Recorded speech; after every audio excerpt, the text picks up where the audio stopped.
안녕하세요. 건강에 관한 이야기를 하나하나 풀어보는 정의안의 건강톡톡 한의사 정의안입니다. 현대인들이 잠을 제대로 못 자는 주된 원인 중에 하나가 스트레스죠. 미래에 대한 걱정이나 사업에 대한 거, 또 대인관계 스트레스, 업무, 개인적인 환경의 어떤 변화 같은 이런 것, 또 사랑하는 가족을 잃은 사고 같은 걸로 개인적인 기질의 차이는 있지만 이런 스트레스가 쌓이고 반복되면 결국에 불면증이 생기게 됩니다. 누구나 걱정거리가 있을 때 한두 번 잠을 설쳐본 경험 있으실 거예요. 그런데 오랜 기간 동안 밤마다 뜬 눈으로 지새워야 될 정도가 되면 그 고통은 이루 말할 수가 없습니다. 우리가 통상 4주 이상 지속적으로 잠을 제대로 자질 못하면 만성 불면증으로 분류를 할 수가 있는데요.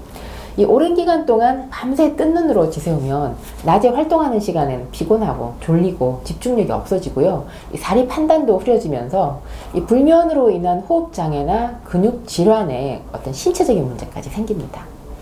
자, 오늘 영상은 이 잠 때문에 고통받는 분들에게 도움되는 영상을 만들었습니다.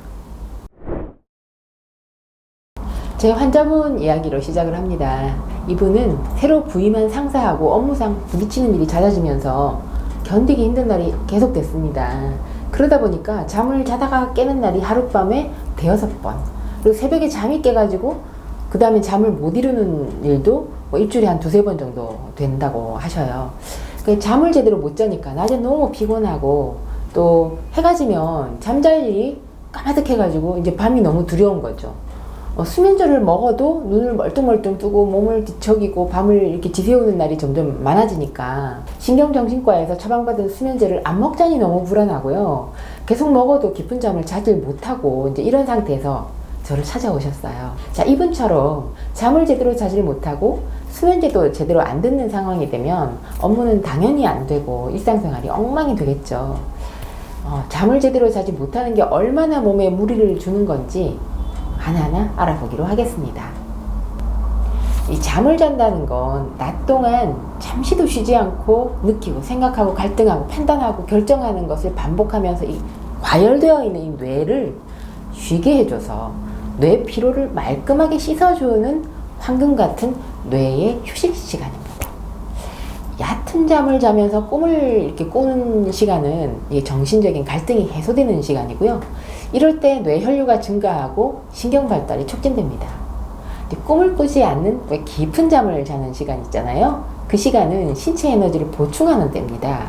자, 이 시간 동안 신체는 근육이 편안하게 이완이 되고 실제로도 뮤라일 펩타이드 같은 이런 면역 증강 물질이 이 시간에 나옵니다.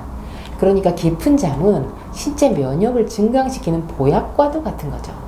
실제로도 주위에 보면 잠을 충분히 자는 사람은 감기도 잘 안 걸리는 건강 체질인 걸 알 수가 있습니다. 자, 불면과 불안이 관련이 있는데요. 이 불면증도 타입이 참 여러 가지인데 잠드는 게 힘든 타입, 또 자는 중간에 자꾸 깨거나 꿈이 많아서 깊이 잘 수 없는 사람, 또 아침 일찍 새벽에 깨서 그 다음에는 좀처럼 다시 못 자는 이런 타입, 이런 여러 가지 타입이 또 복합돼서 나타나는 경우도 있습니다. 이제 불면증 환자의 인성 검사 결과를 살펴보면 한 가지 흥미로운 점을 발견할 수 있습니다. 바로 환자 대부분이 화를 발산하는 게 아니고 혼자 담아두고 해결하려는 경향을 보인다는 거죠. 이렇게 해소되지 못하고 안으로 쌓인 스트레스가 불면증으로 나타나게 됩니다. 또 대부분의 환자들은요, 이 잠잘 시간이 다가올수록 너무너무 불안합니다. 혹시 오늘 또 잠을 못 자면 내일 일할 때 문제가 생길 거라는 그런 불안감이 이제 더 큰 거죠. 그리고 이런 걱정이 또 악순환의 연결고리를 갖게 됩니다. 오늘 밤부터는 잠잘 수 있을 거야 라고 생각하기보다는 오늘 밤에도 못 자면 어떡하지? 이렇게 고민하면서 이게 스스로 불면증을 키우게 되는 거죠. 이런 생각과 이런 행동들은 이게 뇌를 각성시켜서 또 잠을 자는 일을 방해하게 됩니다. 이 불면증 치료하면 생각나는 게 바로 수면제죠. 그런데 이 수면제는 이게 억지로 잠에 빠져들게 하는 임시 방편일 뿐이지 이게 치료의 역할은 하지 못합니다.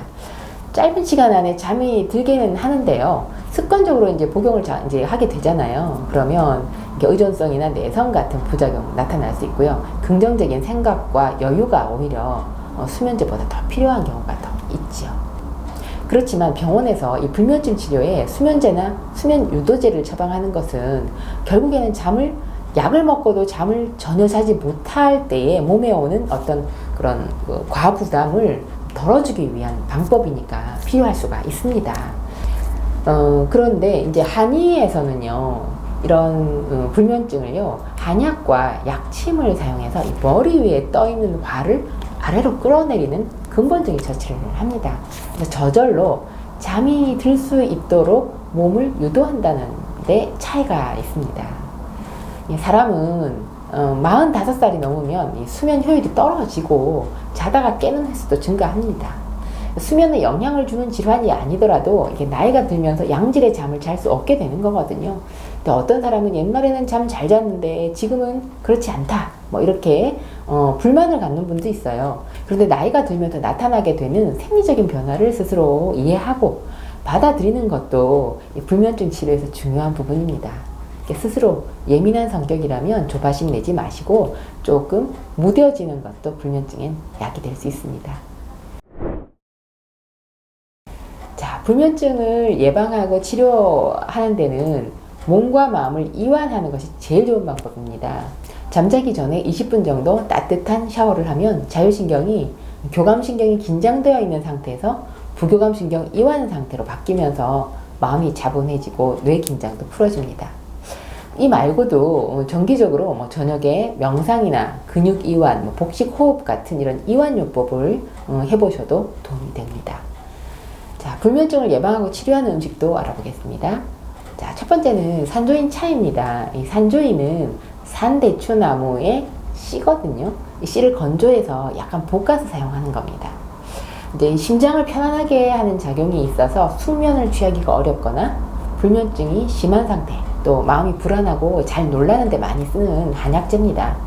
이 산조인 볶은 거 30g 정도에 물을 붓고 달여서 서너 번 정도 나눠서 복용하시면 됩니다. 또 용안육차인데요. 이 용안육도 마찬가지로 한약재예요. 이 용안육은 원육이라고 부르기도 하는데요. 이 용안육 나무의 과육을 건조한 것입니다. 맛이 달달해서 약간 건포도처럼 생기기도 했거든요. 심장을 안정시키고 혈액을 보강하는 작용이 있습니다. 머릿속이 복잡하고 생각이 많아서 잠이 안 올 때 이 용안육 복용하면 좋습니다. 이 불면증 외에도 꿈이 많거나 건망증, 가슴 두근거리는 증상이 있어도 복용하면 좋습니다. 이 용안육 30g 정도의 물을 붓고 달여서 서너 번에 나눠서 마시면 되겠습니다. 불면증은 매일매일이 고통의 연속인 질병입니다. 이 불면증을 잘 극복하시는데 이 영상이 도움이 되셨으면 좋겠습니다. 정의안의 건강톡톡, 다음 주에도 유익한 건강 정보로 뵙겠습니다. 감사합니다. 여성이 건강해지면 가정이 행복합니다. 여성이 행복한 세상, 건강한 사회가 될 것입니다. 소식 놓치지 않으려면 구독하기 버튼 꾹 하고 눌러주세요. 지금까지 한의학 박사 정의안이었습니다.